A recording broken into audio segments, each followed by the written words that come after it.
قرآن مجید میں اللہ پاک جب حضرت آدم علیہ السلام کی تخلیق کے بارے میں ہمیں بتا رہے تو وہاں پہ چند فرشتے تھے جنہوں نے اللہ پاک سے یہ سوال کیا، کیا پروردگار تو ایک ایسی مخلوق کو پیدا کر رہا ہے جو زمین میں جا کے فساد پھیلائے گی؟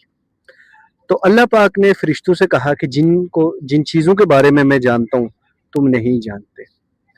غرض اللہ پاک نے اپنے علم سے کچھ چیزوں کے نام حضرت آدم علیہ السلام کو سکھا دیے، اور جب حضرت آدم علیہ السلام کی تخلیق مکمل کی تو فرشتوں سے کہا کہ مجھے بتاؤ ان چیزوں کے نام۔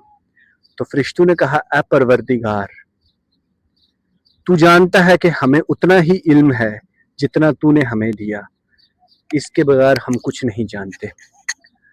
اور جب حضرت آدم علیہ السلام سے ان چیزوں کے بارے میں پوچھا گیا تو آدم علیہ السلام نے ان چیزوں کا نام بتا دیا۔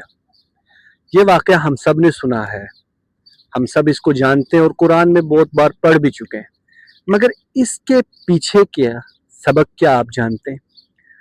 کہ اللہ پاک نے کچھ علم، کچھ نالج حضرت آدم علیہ السلام کو دی، اور اس کی وجہ سے اللہ نے آدم کو فرشتوں پہ فضیلت بخشی۔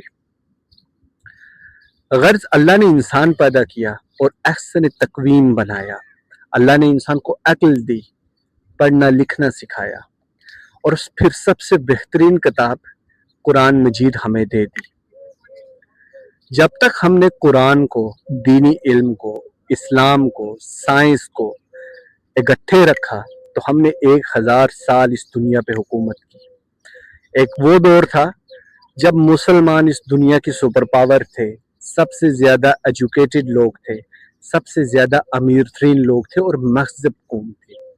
مگر آج کے ٹائم میں وہی مسلمان دنیا کے ذلیل ترین قوم بن گئی اور ذہنی غلام کی آخری حدود میں داخل ہو گئی۔ آخر ایسا کیوں ہوا؟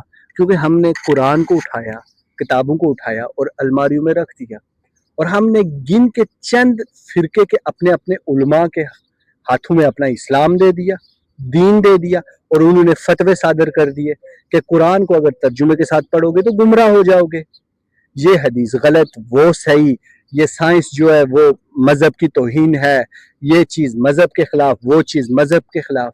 اور آج ہم دنیا کے ہر کونے میں، ہر جگہ مظلوم بنے ہیں، ہماری کہیں پہ کوئی عزت نہیں، لوگ ہمیں اچھی نگاہ سے نہیں دیکھتے، عزت کی نگاہ سے نہیں دیکھتے، اور میرے خیال میں ہم یہ ڈیزرو بھی کرتے ہیں۔